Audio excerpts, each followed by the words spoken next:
Plaintiff Dana Eaton says she and the defendant were good friends for 10 years. Until out of nowhere, the defendant became distant and stopped returning her calls. Dana is suing because she loaned the defendant $3,000 and the defendant failed to repay her. Defendant Dorothy Green admits that she and Dana had a good friendship, but says Dana always liked to party more than she did. Dorothy insists there was never a repayment deadline on the loan, so she feels Dana is suing her prematurely. Start with you. So we've been friends for over like 10 years. We always went out and partied together, went to the clubs. We never had any issues. We never really borrowed any money from each other. But for some reason, you know, she just kind of started like being distant towards me. And like we stopped partying, we stopped going out anymore. We started getting our lives together. We stopped like, you know, going anywhere at all. So like, you know, she started to call me back recently. I want to say, you know, probably like 2 years. She had stopped returning your call? Yeah, she had stopped, you know, like... Was this after the money? This was before the money. She had stopped because I guess, you know, we used to always party. And she was still partying. Yeah, I was still partying, but she didn't want to party no more, and that was fine with me. But then, like, once I started working and everything, then that's when she started to call me back. Okay, you became productive. She didn't want to hang around folks who weren't productive. Yeah, and I was fine with that. I was okay with that. Don't you feel the same way now? Yep, I feel the same way now, because I don't party no more. I don't go out no more. And you don't want no sense in hanging out with people who party all the time. No, it's not, because at some point you got to grow up. You got to change. How old are you? I'm 28. Okay, well, you doing it right on time. Yep. It's about the time people start growing up. About 28, 30. You say the bills start coming. That's the time the bills start coming. So you can't party no more after you can't pay no bills. And other than that, your friendship was fine. Yep. At some point you got to grow up. You got to change. How old are you? I'm 28. Well, you doing it right on time. Yep. It's about the time people start growing up. About 28, 30. You say the bills start coming. That's the time the bills start coming. Plaintiff Dana Eaton says she and the defendant were good friends for 10 years. Until one day, out of the blue, the defendant stopped returning her calls. Why don't you tell me about your friendship, and then we'll get to the loan stuff. I think we had a pretty good friendship, like she said, up until... Who was the wildest when y'all were out there at the club? It was her. It's her. She drank more than I did. She drank more? I just wanted to smoke more. No. Yeah, I'm 35. I'm a little older than her. You're a weed head and she's an alky? There we go. Okay. I don't drink anymore. Alcohol hurts your organs and it destroys your body. We just take your memory. Come on now. So that's why she can't remember half of what she's saying today. Would you rather have your memory or your liver?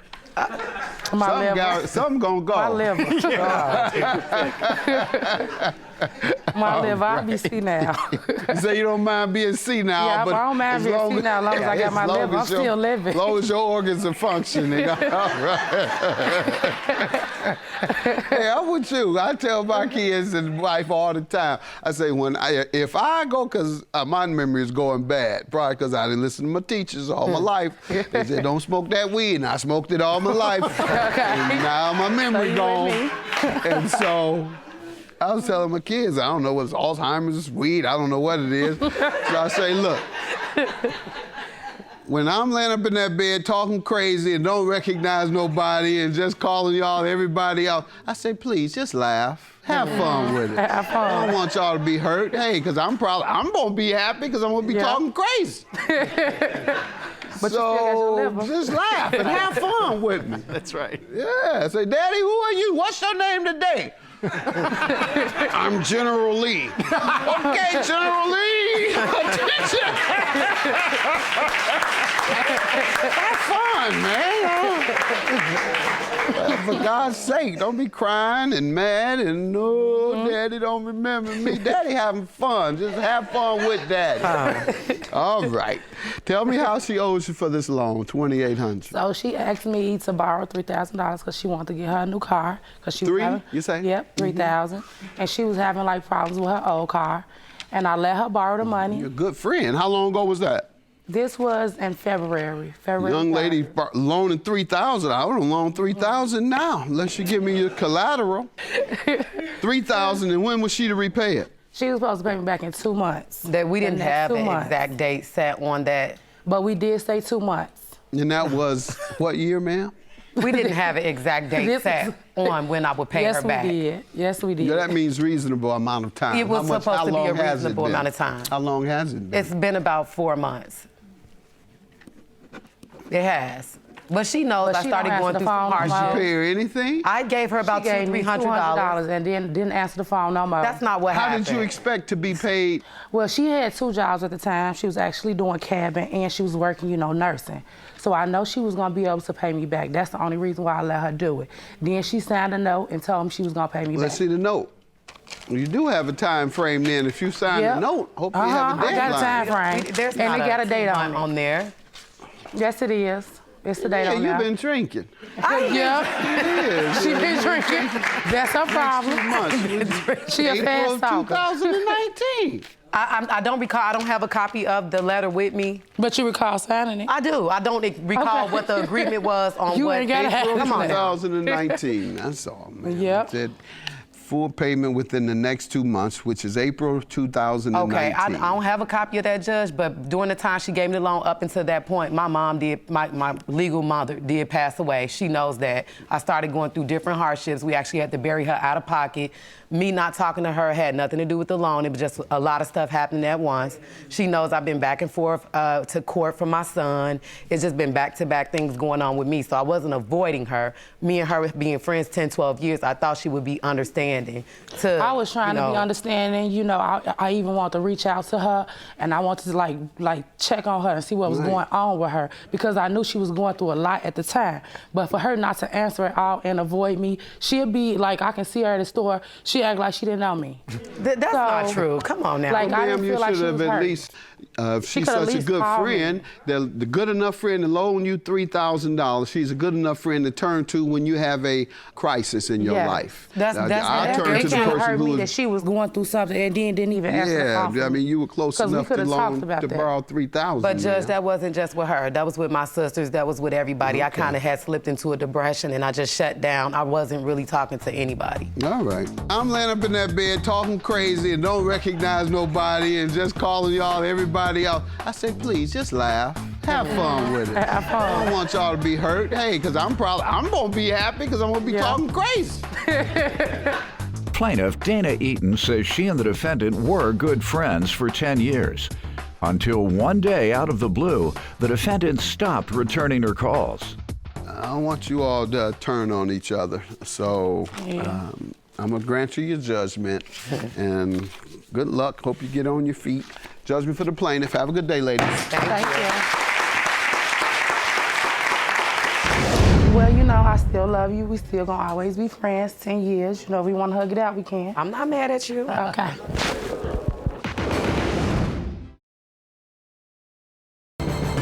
Plaintiff Shane O'Hara became friends with the defendant when they both worked as chefs at the same restaurant. Shane claims he and the defendant eventually became roommates, but the defendant broke their lease and moved out early. Shane's suing him today for a collections bill. Defendant Eric Holland admits that he and Shane were good friends, and Eric hired him as a sous chef at 2 different restaurants. However, Eric insists he gave fair notice before moving out, and he denies owing Shane for anything. Start with you. Just around in 2011, 2012, I met Eric at a restaurant where we were both chefs together. Throughout that time, we started to develop a friendship, and in between 2012 and 2017, sometimes we would go to people's houses. Our friends would invite us over to cook for them and such. One of our favorite things that we liked to do was to smoke the meats. They getting high off that now? No, Your Honor. Who's getting high off anything? I haven't tried that yet.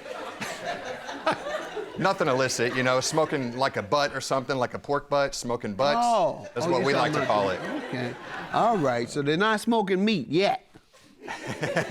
Go ahead.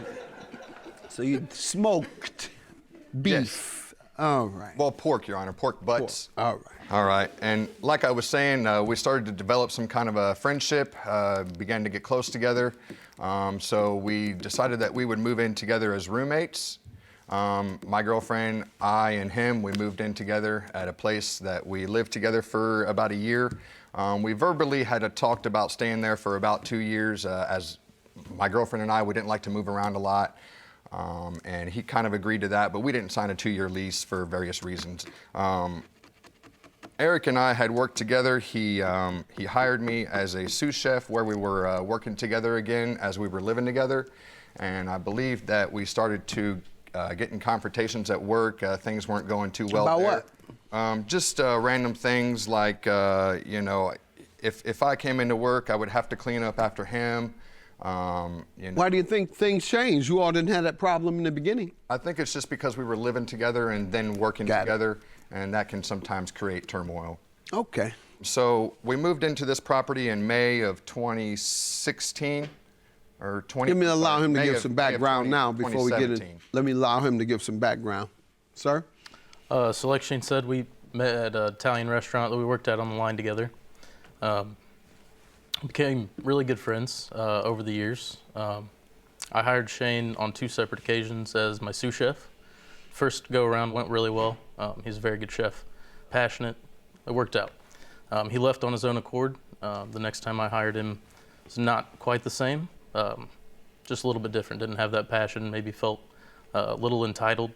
But like he said, I mean, living together and working together, sometimes hard. And, you know, kind of stuff going on at home that was just, we lead different lives. You know, he had a couple dogs that kind of ruled the house and what have you. What And, type of dogs? German Shepherd and a Black Lab. Yeah, the shepherd would definitely rule. Yes, so it was just, created a lot of, I don't know, just, I was constantly kind of cleaning the house and picking up after, you know, sweeping to try to clean up the dog hair, what have you. I had a, Yeah, I'm with you, man. Last argument I had with my wife was over cleaning up after the dogs. yeah. I refused to do it because they never trained them. I told them when they got train the dogs, and they go when they want to. They'll go outside 90% of the time, but that 10% I'm not cleaning it up. I didn't told you. When I was complaining, I said, why don't you clean this out? I got to sit on this beautiful deck and look out here and over to the side. Well, clean it yourself. Go ahead. So what, you ain't tell him that? Yeah. How did that work out? What did he tell you? Did he tell you mean, what I my think it wife was- told me? What's that? I can't say it on television. Plaintiff Shane O'Hara says he and the defendant were roommates, but he claims the defendant broke their lease and moved out early, and Shane was held responsible for his unpaid rent. All right, tell me why you're suing. Well, basically what had happened, we rented the house for about a year. We moved in there around May of 17, and sometime in around December of 17, I started to notice Eric had started to distance himself from me. Basically kind of noticing that our friendship was kind of dwindling, and he had mentioned potentially moving back in with his mom to possibly save some money to buy a house in the future, but never really gave me a definitive answer. And remember, I said in the beginning that we kind of verbally agreed to stay there for 2 years. So from December until about May, I never really got a definitive answer from him until about the end of April, maybe beginning of May, right when the lease was supposed to be up. He ended up just going ahead and moving. So I was unable to find another roommate in order to stay there in the place, and so both of us had left. So You had a lease? A Yeah. written lease? we had a lease agreement that we Okay. had signed together where we were Yeah. there for a year from May to May, from 17 Got it. to 18. And I had left the property, and like I said, he left a couple of weeks prior. The problem with that is that in our lease, it stated that we were supposed to give a 30-day written notice that we were leaving. Otherwise, they would charge us month-to-month rent. So this is kind of what happened. Then both of us had failed to give a written notice that we were leaving, and so the company started charging us for month-to-month rent. And then after that, there were some move-out charges that had incurred, like debris removal, carpet replacement, damaged walls, drywall repair. And the only way I found out about all of this was a collector had gotten a hold of me in 2019, and I was kind of unaware of it as the rental company didn't get with us on these charges in any way until it had reached a collection agency, and then they contacted me. Okay. Why don't you tell me your side? So he was correct. December is right around whenever I kind of started to distance myself from the situation. I thought it'd be best to kind of take myself out of it. But I did, in January, I remember it was just right after Christmas, I notified Shane and let him know that I wouldn't be living there anymore, that I was going to move back in with my mom, and I needed to save money to get a house. Over the course up until the time I moved out, we had talked about it several times. Just he was a little bit wishy-washy about it. Are you sure you want to move out? Are you sure you don't want to stay? What have you? I contacted the leasing company in March of 2018 and let them know that I wouldn't be staying there anymore, that I wouldn't re-sign the lease.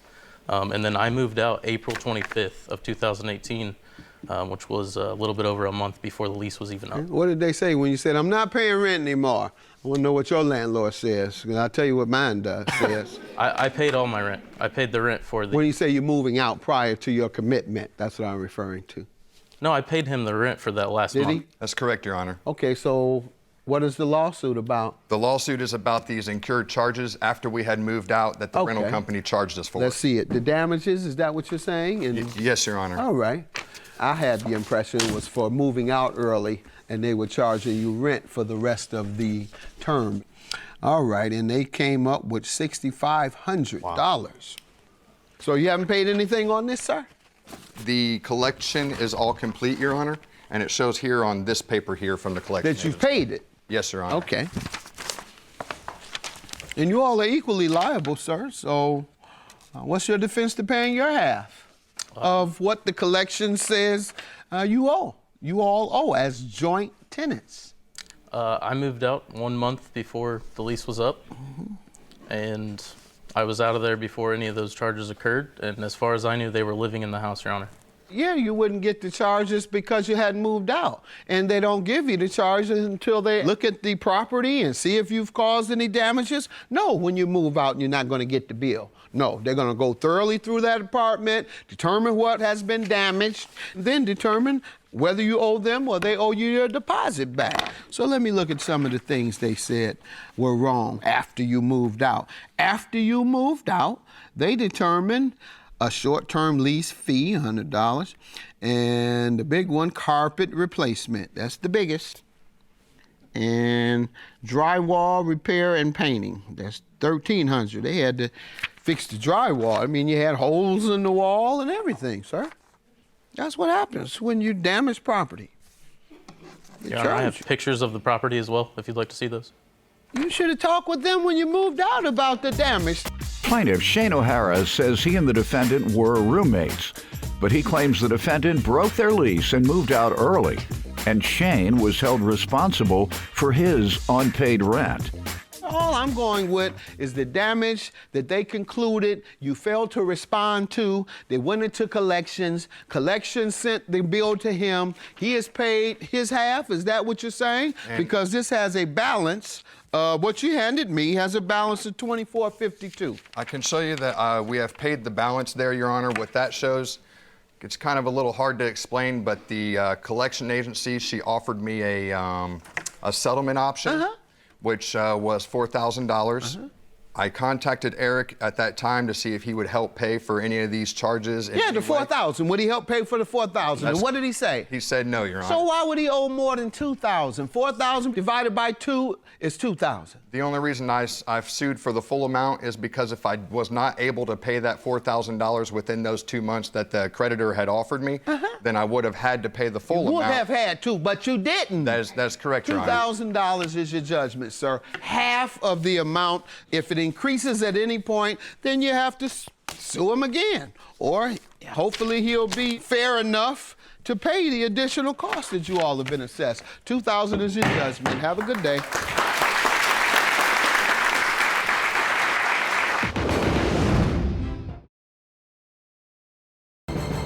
Plaintiff Sharon Travis says the defendant is her favorite nephew, And he's a good man who works hard and takes care of his 2 kids.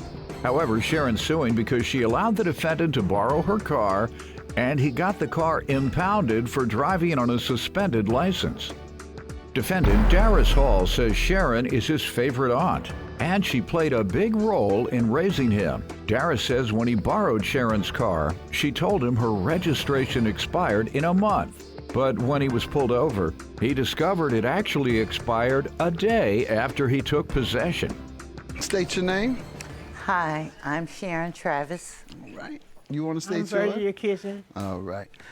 You didn't have to state yours now, because when you state your name, you put yourself in it. Okay, sorry about that. So if, Too late, right? If she lose, you got to pay half. Okay, okay. You really pay? Okay. So you at least got half coming. She ain't gonna pay. She seems like she'll pay. Good Christian lady here. She don't have to go to church no more. Does she? She doesn't go to church. She does? Oh, yes, I do. All the When did you time. start back? Pardon me? When did you start back? Last year, August. See, I know. Yes. You wasn't going before last year. Briefly, I kept my they foot put in. you out. I remember when they put you out. What's your name, sir? Darius Hall. All right. And tell me about your nephew. Your relationship He's my with him. favorite nephew. He's a good young man. He keeps a job. Good. He has 2 children that he does take care of. Excellent. But my nephew, about probably in 2016, moved to California and came back starstruck. I mean, well, you know, with the fancy living and things like that. And like I did mention, he keeps a job. That's why I'm in Detroit and Chicago. Okay, a lot. you hear that? But out there, you're right. They're out there, the number of fancy living, fake living, Right, and everything else. yes, right. and you my didn't come back nephew- fake, did you? No. So he went there Still down true. to earth, and he came back Hollywood. Oh, child, please. But I will give him the credit of he takes care of his children, and he keeps a job. Good. But in my opinion, he doesn't actually handle his money or manage his money. He lives above his means. Everybody in California right. does. Yeah, that's where he went to get it from. Yeah. All right, and he's a good guy. I love hearing He that. is a good. I will. That is that's my favorite nephew now. Excellent, excellent. Young man, why don't you give me some background here? This is my Sharon, my favorite aunt. She had a very big hand in helping me come up as a young man, along with my grandmother, my other Yeah, aunt, tell and us my how. mother. Well, my mother was young when she had me, so like they say, it takes a village to raise a man. They were your villagers. They were my village. Oh, Yes, right. Love it.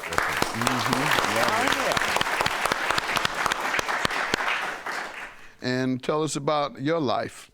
They did a good job. Did you get anything beyond high school? Did you? Some college, yes, sir. Good. All right. Enough to earn livable wages in the Exactly. jobs that you apply for? Got it. Plaintiff Sharon Travis says the defendant is her nephew, and she claims after he moved to California for a short period of time, he came back to Illinois with champagne taste. And tell me then how it came to pass that he owes you $3,000 for a car. Well, I heard my nephew, he was having problems with, his car was towed. So in my condition, I'm not driving. So he asked me, could he borrow my car? I told him yes, with the stipulation of he take it and get the registration, the new registration sticker, and go through the admission test. And so he really was supposed to take it to my mechanic because my check engine light was flashing. So he went Saturday, took it to our family mechanic, which was en route on the way home, and he didn't have time to take him. So he was going back that next Tuesday, and he got stopped, and his license was suspended. And so they towed my vehicle. And impounded it. They impounded How long ago was that? it. May 7th. Ooh. Yes. What is the value of the car? About $3,000. Yeah, that's what he owes, the value of the car at this point. If the amount owed for the impoundment fees exceed the value of the car, then the maximum you get is the value of the car. Sir, what do you say to this? So when she gave me the car, that was the stipulation to take it to get the admissions test and to get the registration done. And she told me that the place expired at the end of the month. I picked the car up on the 30th of April. I'm thinking end of the month that we had till May. Then I find out when I get pulled over that they expired in April, and that's when I found out my license was suspended as well, and they towed the car. They towed it because of your license, not because of the registration. Correct, absolutely. So you caused the towing, you caused the impounding. Because of registration violation, you get a ticket. That is all. And a lot of times, I think in most courts, you can bring it in after getting the ticket. You get the ticket, you go down to the court, you show your evidence of registration, and in many instances, they'll accept that and do away with the ticket in some manner or another. And it must have been valid at the time, because people don't have documents on them a lot of times. Some folks can't find their registration or don't have it in the car, whatever. So you'll get a ticket then, and you bring it in, but it must indicate it was valid at the time of your stop. So that you can go home and get it, but I don't think you can purchase it and then get it retroactively dismissed. So don't y'all try that. Okay. All right. Yeah, so in your defense, I'm sure you're suggesting that it was the violation for the registration that caused the impoundment. The thing is, if I'd have known that it was due that day I picked it up, I would have just squashed the whole day. I wouldn't have took the car. Okay, had you known about your license, what would you have done about that? Same thing, I would have never. And whose responsibility was it to keep up with your license? That's mine, yes. All right, and let me also give the law regarding utilizing someone else's car or what have you. You have an obligation to make a reasonable inspection to make sure that the car is legal. And then secondly, just the fact that you also were driving on suspended license, and that is the reason it was towed. It wasn't towed at all for a registration. That's a ticket. It's towed because of your invalid license. Judgment for the plaintiff, $3,000. Put 10% of that in church, $300. Wait. I'm a faithful tither. Tell him, Ma. Yeah. I am a faithful tither. Well, we just send it directly there then. How about Okay. that? Thank you. Okay. Now, while we talking, why don't we put some in the youth scholarship fund? Well, we I'ma just put pray it all for to 'em. the church. Have a good day. Judgment for the plaintiff. Thank you. Thank you. Yeah. Come here, nephew. I love you, my little quee. You know I love you.